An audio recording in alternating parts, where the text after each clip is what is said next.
How did you differentiate yourself as someone coming at her versus someone that's her equal? So I know a lot of guys feel that way with women that they date, whether they're, celebrity or not. Right. Yeah, that's a good question. I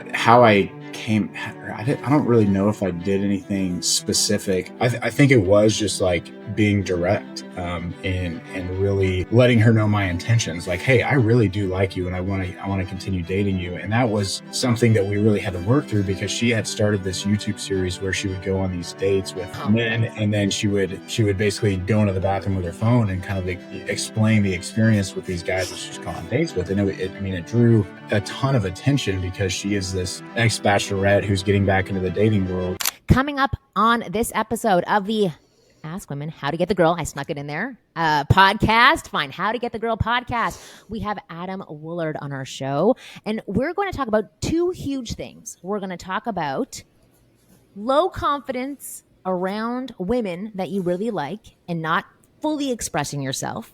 And then we're going to talk about how to do it properly so that women can be more attracted to you. And then we're also going to talk about your health and how it's stopping you from being extremely successful with women. Small diet changes, like little things that you take out of your diet, can actually make you more attractive, have higher testosterone, and more focused and energized for your dating life. So listen to this episode. It's amazing. Keep listening, because through the Joi+Blokes arm, we have talking about hormones. We talk about taking care of your gut. We can talk about lifestyle choices and how that really can help set you up as a man who is good in his body, great energy, and feeling good moving forward. The other side that we can talk to you about is your dating life.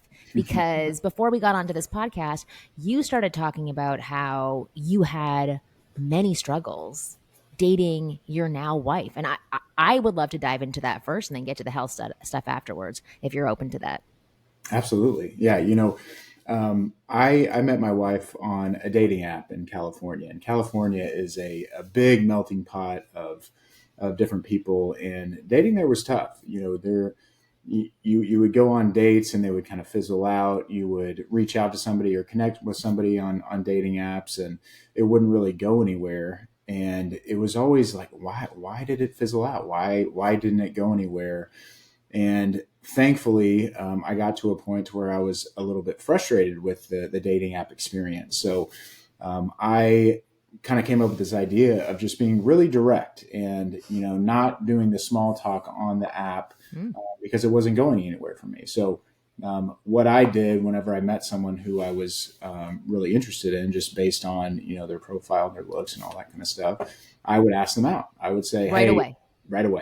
Yep. Right away. And, I don't know if that works for everyone, but I think that women like a man who has a plan, and, putting that plan out there and saying, hey, I would love to go to dinner with you on Thursday at 8 p.m. Are you up for it? That just worked better for me. I feel like there were more, for lack of a better term, conversions, as in like I got to go on more first dates. So that happened, a couple times leading up to meeting Hannah and going on. Actually, do you want to give some background on who your wife is? So that Sure. Yeah. My wife is Hannah Hannah Woolard. Now, we got married about a month ago, and she was she was on the Bachelor franchise, and then she was chosen as the Bachelorette, and she then went on to win Dancing with the Stars. She's written multiple books, 2 New York Times bestsellers. She was on another TV show where she competed against 12 contestants doing special forces training, and she won that. So she's just kind of all around badass. Mm-hmm. So she is very much in the public eye, and I had no social media presence. I was not in the public eye at all whenever I met her. So you're in business development, so this is a totally different world. Totally different world. Yep. So I wasn't. Did you know who she was when you saw her on it? Okay, so that's even better. You had no clue. I had no idea. She was a hot girl that you wanted to ask out right away. Yep. And I actually Googled her about 30 minutes before going on a date with her, and I was like, oh, okay. So like she is very well known in the world. What did that do for you? Do you remember? I felt okay. I didn't feel nervous. I mean, California, you kind of run into, celebrity types every now and then, but yeah, I'd never been on a date with someone that was that well known. So it was a little bit jarring at first. I wasn't super nervous about it. I was at a point in my life where I was pretty confident in who I was, or I thought I was. So sitting down and talking with her was pretty calm. I was not super anxious about it.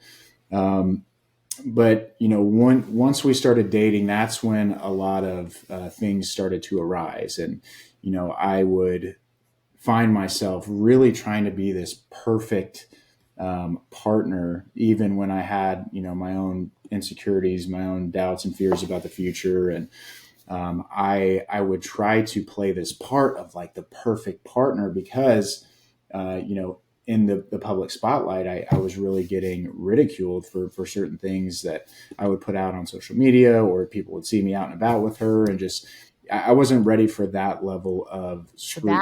That's what was pushing the perfection, not just being in the relationship itself. It was that there was this third party that was in your relationship putting influence into it. Exactly. And I didn't know how to be my authentic self yet in that world. Yeah. And what did it look like when you were trying to be the perfect partner? Like, what does that, because I would say like what you're saying right now is the beginning 6 months of most relationships, right? It's like, let's be perfect. Let's not have any errors. Let's not get angry about things. So what did that look like for you? Yeah, I think a lot of it just had to do with appearance. I came, dressed to impress as much as I possibly could. I didn't really talk to Hannah about, goals or vision, or just because I was worried about how she would perceive it. There were just a lot of things that I kept close to my chest because I wasn't ready to put it out there for it to be kind of broken down by the general public, because we were doing a lot of YouTube videos and social media. And I was going to say, how would it be broken down? Like, how would that get shared? Because you were doing interviews? We weren't necessarily doing interviews, but she had a YouTube channel. She had, her business. So she was sharing it. Media. So we would, do skits together, and we would be on social media together. And it was really hard for me to be myself on those kind of things. Behind the cameras, sorry that I keep interrupting you, but I'm like fascinated by this, because there is, like, I do want to stay on the path that is the most helpful for guys. Everything that you're saying, that happens in every relationship, whether you're dating a well-known person or not. Absolutely. So behind the cameras, were you not expressing your goals? Were you holding things tight to the vest? Were you, again, I mean, in the first 6 months, you dress up all the time. I wear sweatpants constantly now, right? Yeah. 20 years into my relationship. But in those first 6 months, like, my makeup was done every single day. So like, did that end up hurting your relationship with Hannah? Like, what impact did that have on her connection to you? She liked you, obviously. She continued dating you. So there were things that she loved about this. She did. How did it kind of bite you in the butt? Yeah, I think that I felt very safe to her, which was important, and I think is important for all men to kind of understand. Like, there has to be that sense of safety there. But at the same time, sorry, I'm going to ask you to expand on that a bit. What does that mean? Like, what did that look like to provide that safety that was still attractive? So safety to me is being able to hold space for her emotions.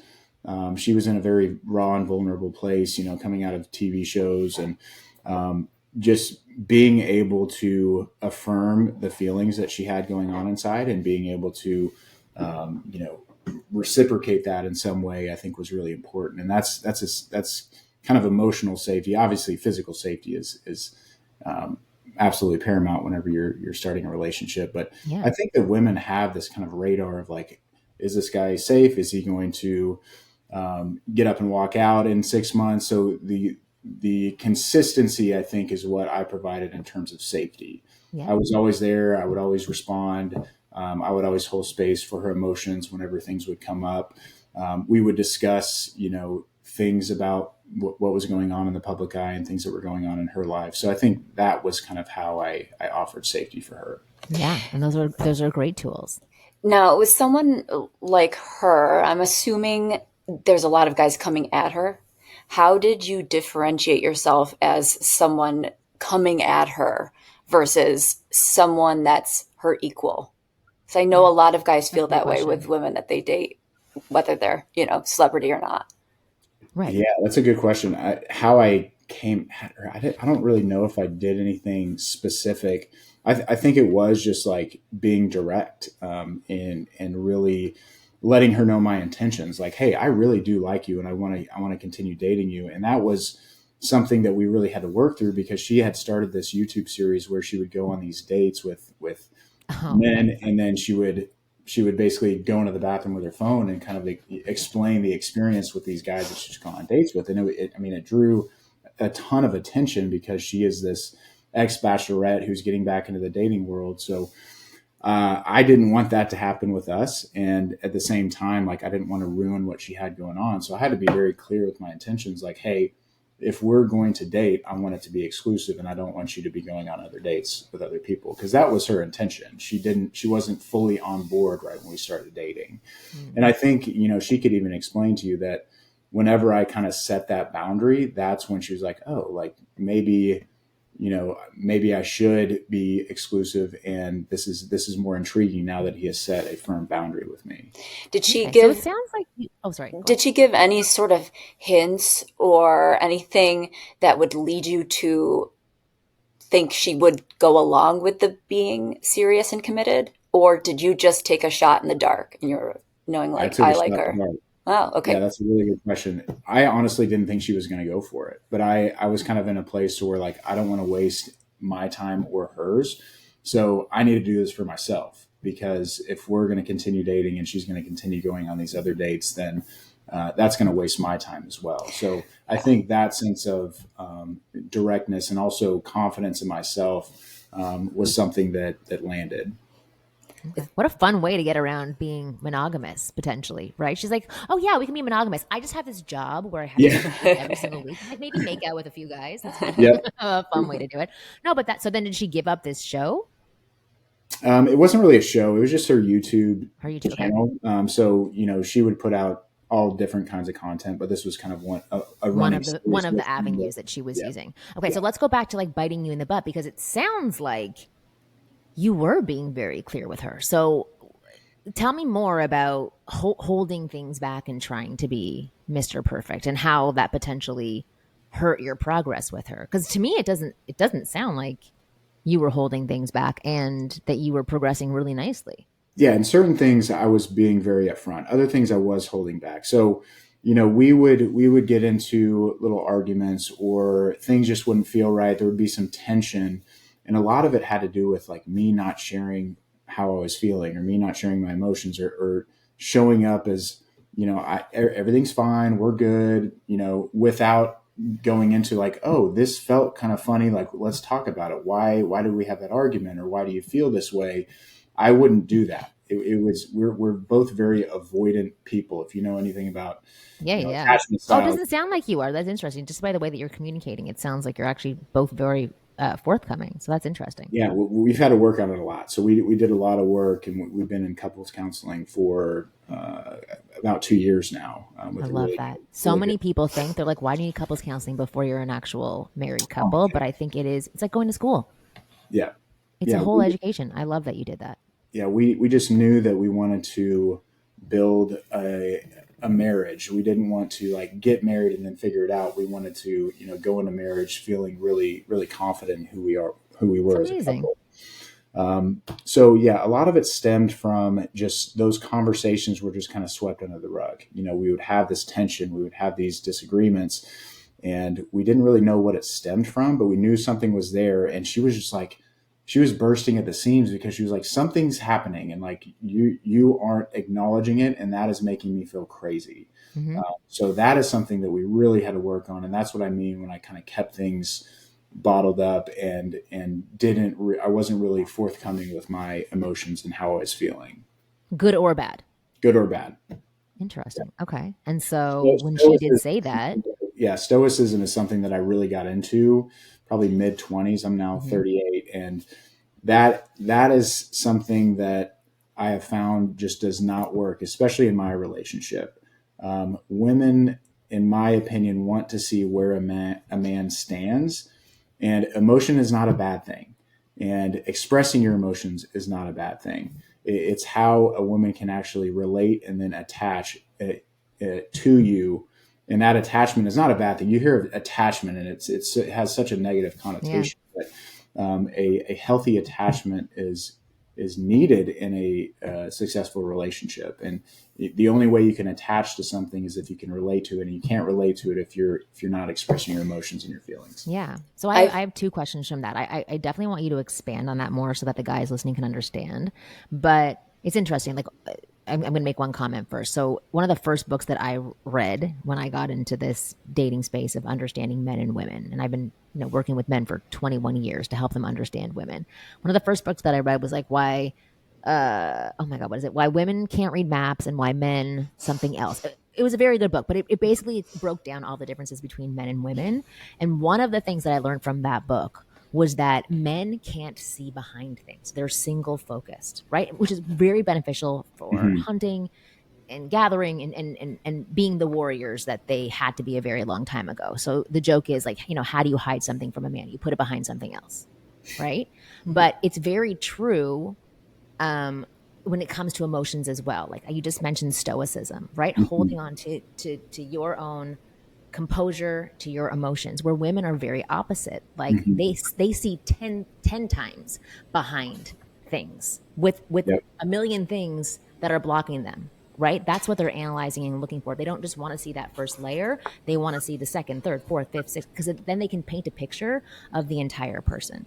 Yeah. And I think that's a really interesting thing for men to understand, that there is a difference between the way that you want things from women versus the way that we want things from men. So now I'd love if you could expand on what you said, because I'd love for you to explain what that actually means. Like, it's great to have emotions. It's great to be vulnerable. But what does that look like in practice? Does it mean on the first date you say, I'm in love with you, I want to marry you? Does it say, I want to have sex? Like, what does that actually look like in terms of providing that information to women so that it doesn't overwhelm them and turn them off, but it still gives them that like little taste to know that this guy isn't a jerk. He's not going to sleep with me and leave. Like, what does that look like? Yeah, I think there's a delicate balance, and I think there is definitely a time and a place for everything. I don't think on the first date you should state all of your intention. Like, I want to have sex with you. I want to date you. Like, there's an easing in process, I think, for the first part of the relationship. But there comes a point to where you do have to be very clear. And I think most women would say that they are very attracted to a man who is passionate about something, who is very direct with a plan. So like, hey, this is what I want to do in 5 years, 10 years. This is what I want to do next week for our date. Like, not having a plan, I think women are just kind of, oh, like what are we going to do? What's the plan? Where are we going? Like, I need to get on the bus with you, but I need to know where the bus is going. Where's it going? How many stops do we have? Exactly. But yet at the same time, the plan isn't fully predictable. Life's still going to be exciting. It's like, yes, there's structure. Spontaneity. Right. Structure with a little bit of spontaneity, I think, is, one of the best recipes. But yeah, I think that, once you start to kind of understand the difference between secure and insecure attachment and, trauma response and all that kind of stuff and how they kind of mesh together, I think that both men and women need clear intentions. They need that at a certain point, but maybe not, on the first or second date. So right. I'm not a relationship expert, but the work that I've done in couples therapy, what my wife needs is what is very, very similar to what a lot of women need. And that is just clear communication, actually expressing emotion as it's arising without losing your cool. And, when I wasn't doing that, it made Hannah feel like she was crazy, like there was something wrong with her because I was not reciprocating that in any way, or I wasn't acknowledging that in any way. Can I ask you a question? Sure. Does that feel better to you now to express these emotions? Okay. Because when I hear things like that, like even like I'm going through perimenopause right now, right? So, which is from 35 to 50, by the way. It's not for really old women, but okay. But there's all of these ads that are popping up on my Instagram now saying like, hey, my wife's like a raging bitch and she throws things at me, but she's just going through perimenopause. And there's all this understanding there where I'm like, no, she's like trying to assault you. Yes, she's going through perimenopause, but she's got to deal with it. So like what you were just saying there, she needs this, she wants this, just like other women. I wanted to understand if that was like, ugh, I have to do this now for her and it's a pain, or if it actually felt better to you when you did these things. It actually feels better to me. And I can't speak for all men, but I grew up in a household of, I was one of three brothers. My dad is very, very stoic in that you never know where he stands. His face is just like complete still face. And if you just Google or on YouTube, look at still face experiment, there's a really interesting video on there of a baby looking at a mother, and the mother is very expressive at the beginning of the video. And then she starts to completely take all emotion away from her face, and the baby is kind of reacting like, oh, I can't really look at what's going on? And then she eventually starts bawling, crying. And it's such a good illustration of how important our emotions are in terms of how our face looks. Go ahead. No, sorry. I have so much. I just have so much passion in regard to stoicism because of an ex of mine. When we first started dating, it was like he had never heard of stoicism, and I could see all the emotions. I was safe. I knew what he was feeling, thinking, not that it was predictable, but I felt safe knowing. Then as we went along, he all of a sudden just brought on this stoicism that essentially gave him an excuse to hide all of his emotions, to not have any sort of discourse, conversation. It was a way to avoid everything. And I used to really like stoicism, and I still like pieces of it. And he tainted it. But I do think if men use little bits and pieces here and there, more so with people around them, perhaps, if there's an energetic exchange with a bartender that's not so cool, you staying stoic there, but then showing the expression with her, not raging about the bartender, but showing the expression. Well, but I almost have emotional composure, right? Where you don't go off the handle versus. But I almost have this PTSD feeling when you bring up stoicism because that's exactly what happened in my relationship. He went from having this expression, and then it was slowly fading. And then I felt like the baby at the end crying because I didn't know why I was abandoned. And so for men listening, that is something that will make women not feel safe whatsoever, is the lack of emotion. Over emotion, not good. Well, what happens when women don't feel safe? What does it look like? They don't feel sexual.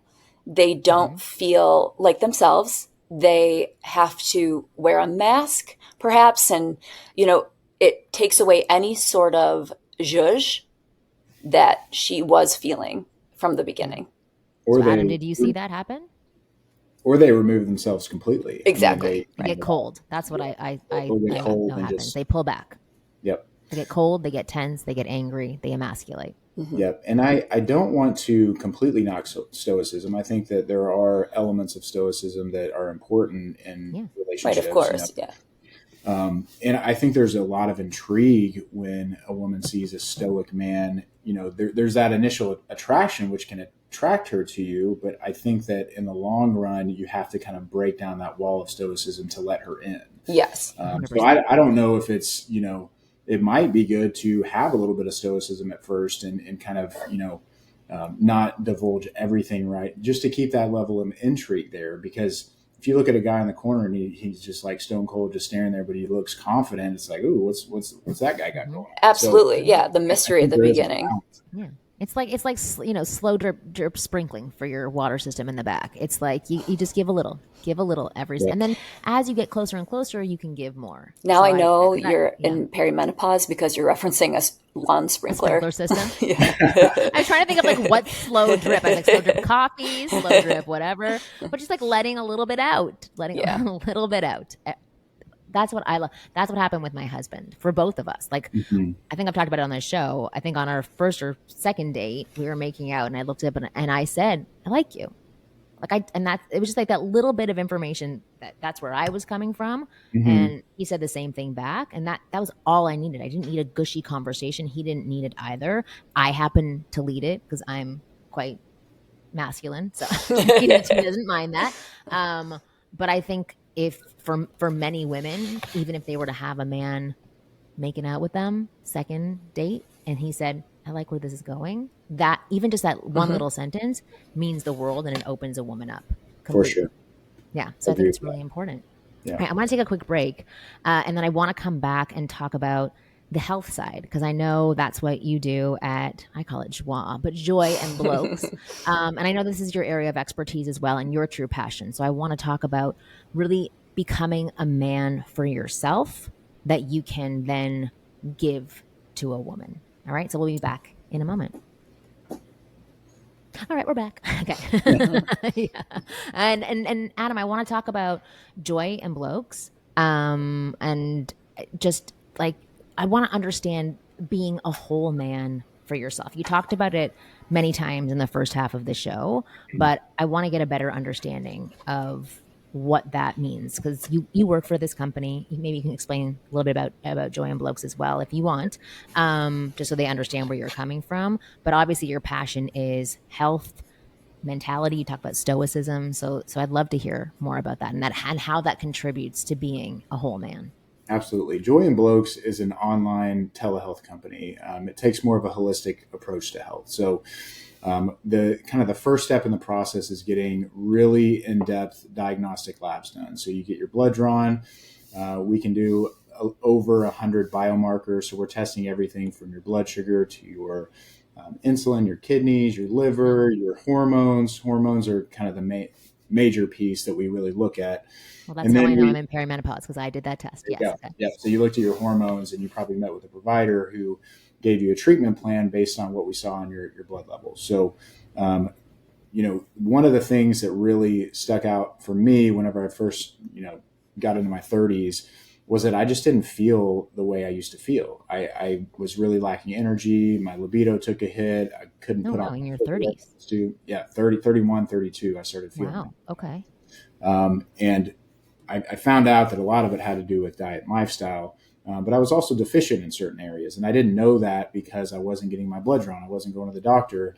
I was kind of disillusioned from the whole, medical world. I didn't really believe in traditional medicine for the most part, in terms of like maintenance. Obviously, if you I feel the same as you. So, if you break your leg, go to the doctor for sure. But I really wanted to figure out what was going on with me, and I went to just a primary care physician in California. They tested like 10 to 12 biomarkers, said everything was in standard range, and kind of sent me on my way. And I was just like, no, like there's something going on.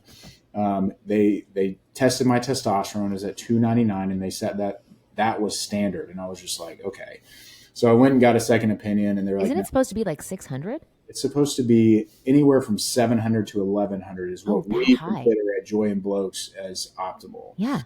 So my testosterone was really low. Oh, yeah. Primary care physician is just not versed in anything. Well, they're just measuring you against the rest of the population. Exactly. You're probably normal compared to everybody else. The average American is not super healthy. So that was a big eye opener for me. It's like, I'm not talking to the right people who have the right information. So that's what led me to Joi+Blokes.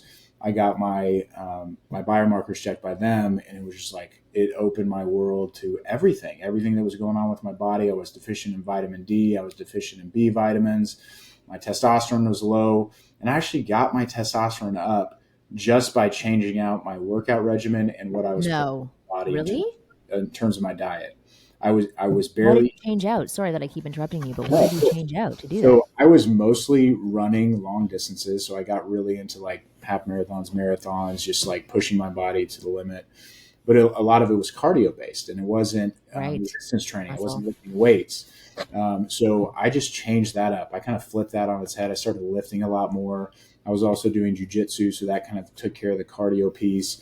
And my testosterone went from like 299 up to like 580 within a couple of months. Oh my God, that's amazing. Just by simple things like that, increasing my vitamin D, getting more B vitamins into my body. So that whole experience was like this, oh my gosh, like I don't have the energy that I need to do certain things, especially date, because I'm not putting the right things in my body and I'm not exercising the way that I should. And all of it came down to information. Like I was just getting my information from the wrong sources, and I wasn't focusing on the right things in terms of my health. So that's why I'm on this journey now of helping other people kind of understand what's going on with their bodies. Because we get so many people come in and they're just like, something's going on.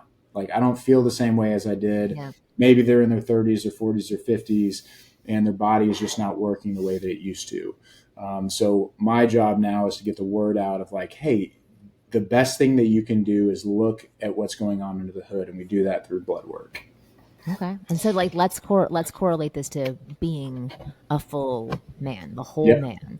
For the guys that are listening, because our audience goes from 25 to 85, to be honest. Like how does paying attention to your health, like how does that impact dating? How does that impact your life with women? How does that impact you as a man? A lot of it comes down to confidence. Like if you don't feel healthy, if you don't feel energized, if your body doesn't look a certain way, like if it doesn't look strong, then you're not going to go into those situations feeling confident and really putting yourself out there. Yeah. So I think that being energetic, but also, making sure that you have mental clarity. If you have brain fog because you're eating poorly or your testosterone is not where it needs to be or you're deficient in certain areas, then you're likely not going to have the right things to say at the right time. You're not going to be confident going into those situations. So having a strong body and a sound mind is a big part where diet and lifestyle comes into play. So I think that a lot of it has to do with confidence, but also feeling a certain way going into those situations, being energetic and having mental clarity and just feeling good. Yeah. Well, especially if your testosterone is really low, it like has you avoiding risk. What are the things that actually testosterone impacts in men? I forget now. I know what it impacts for women, but Taste in movies. They like rom-coms. Exactly. Yeah. Exactly. Yeah, it affects a lot of things. It affects your energy levels, your drive and motivation. Whenever I got my testosterone up, I just felt like I set more goals and I was like had the energy to go after them. Yeah. It affects your libido. So if you don't have a libido, you're probably not going to be like rearing up to go out and meet girls. Yeah. You don't have like, whenever my testosterone was low, like I would see a beautiful woman and nothing would happen down there. Nothing would happen anywhere. So that spark wasn't there that I had when I was, in my teens and 20s. That's something that I really noticed a big change in. Testosterone affects your ability to recover from workouts. It affects your ability to put on muscle and lose weight. It gets rid of visceral fat. If your testosterone is really low, you can start to develop that, kind of tire around the stomach. So there's a lot of different areas that it affects. But in my opinion, one of the most important things is drive and motivation. Yeah. And focus, it sounds like. Yeah. Okay. That's absolutely amazing. And okay, so that's a huge impact to have on men. So would you say that there's like many men right now, and just for people to know, like this was not meant to be an advertisement for health or Joi+Blokes. I wanted Adam on because of who his wife is, right? But I like that we're going down this path because I think it's really important for most guys. But like these guys who are just walking around not feeling so great for themselves, like what are the signs for them that it could be an issue for them, that they should be looking into their testosterone? Or even the vitamin D issue that you just mentioned, because that seems to have had big impact on you as well. Yeah, I mean, kind of all the things that I explained. So waking up and just feeling groggy, making it hard to get out of bed, making it hard to set goals and like really go after things. Drive and motivation. I mean, if you're lacking that, if you feel like, your libido's taking a hit or you can't get up and stay up, like that kind of thing, then it's likely the cause of low testosterone. Yeah. Do people develop low testosterone or could they be born with low testosterone? So if some guys aren't like, oh, my drive is low. Yeah. And they don't even notice that it changed. Maybe they've always had low testosterone. Yeah, that's a really good point. A lot of it is genetic, but the majority of it is diet and lifestyle based. So there are so many different things, pollutants. There's different kind of foods that have been introduced in the last 20, 30 years that are just like wreaking havoc on our hormones. Yeah. As you guys know, seed oils and all that kind of stuff. So a lot of it has to do with what we're putting in our bodies. If we're not eating a whole foods based diet with a lot of protein, healthy fats, veggies, sugar from fruit instead of candy and sugar, then it's going to wreak havoc on your hormones, especially your testosterone. So diet and lifestyle factors play a big part, but also genetics can play a part. But that just really puts you kind of on the spectrum of like, yeah, maybe your baseline is a little bit lower than some, but that doesn't mean that you can't increase your testosterone through those diet and lifestyle factors. Have you witnessed and seen guys go through the work with you to completion, so to speak? They start out weak and then you see them change, or is it something that they kind of do on their own? Oh, absolutely. We see change every day. We have regular follow-ups. So if you get on any kind of hormone replacement therapy or peptide therapies, and a lot of times that is recommended. If the patient comes in and their testosterone is at 190, like they probably need testosterone replacement therapy.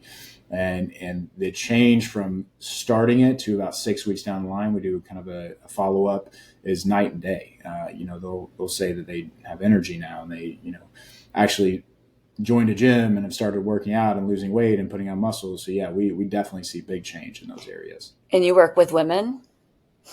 Man and Asking women, for a friend, also known as myself. No, they were great. It was Chase's wife who I ended up talking to. So you did? Okay. Wonderful. Yeah, so Joi is the women's, kind of the women's arm, and then Blokes is for the men, but we just kind of combine those together. It's Joi and Blokes, and you basically go through the same process. You just have different treatment options for men and women. Right. And you can do it remotely. So guys can have a lab send their blood, samples in or blood tests in to you. Exactly. You would just go to like a lab core. There's labs all over the country. You just go in, get your blood taken. It takes about 5 to 10 minutes. We get those results back, and then we schedule a lab review with one of our clinicians right after that. And it's all via Zoom. So everything's remote. That's amazing, because I think I need it really badly. Yes, you do. Everybody does. Everybody does. All right, I'm going to wrap up this show, but I'm also going to put a little idea into Adam's head that we can talk about afterwards. I have an amazing 12-week interactive, I'm not going to say intense because it's not intense, coaching program that I run called the Inner Circle. And we've been looking for a health component to it because, as you just said, health is a huge part of this. It's not my specialty. It's not my wing girl specialty, but it is a huge component. We have a stylist that helps us. And then I think health is the other branch that if they got that taken care of, if they had all three combined of the confidence and tools, the health and the style, they could just be like masters with women. So I'm going to talk to you afterwards about becoming part of that program in some way, because I think it would be great for the guys listening who want to join the Inner Circle and be a part of our program. And if you do want to join the Inner Circle, then I would suggest that you go to, what the heck is the website for it? winggirlmethod.com/call us now. And we'll talk more after this show. But thank you so much for coming on to the show. This is Adam Woolard from Joi+Blokes, the VP of Business Development. Thanks for sharing everything with us. You were very vulnerable, and I love it. And your wife should be very happy. She has such a good husband. So you guys are set off on a good path. It sounds like to me. It was an honor being on the show. Thanks so much. Yeah, wonderful. All right, and Kristen, my amazing co-host. If you want to do some banter work with her, where do they go to? KristenandChillDating.com. Yeah. Okay, perfect. All right, guys, thanks so much for listening to, I'm going to call it Ask Women How to Get the Girl. That's also a name we can toy around. I'm just telling you. No, get rid of the Ask Women. It's just a 14-year-old. Who wants to ask women? Completely. Did you see what happened with Crate and Barrel? It's not happening for us. You mean Cracker Barrel? Cracker Barrel. We didn't get rid of the old crackers. We're still here. We're fine. But the old crackers doing our same old show. Anyway, thank you so much for listening. You guys are awesome. New episodes of the Ask Women podcast come out. When do they come out, Kristen? Every Tuesday, a.m. Tuesday in the a.m. Whenever Kristen wakes up. It's basically 8 a.m. At 8 a.m. There you go. Eastern. All right, you guys are awesome. We'll see you next week.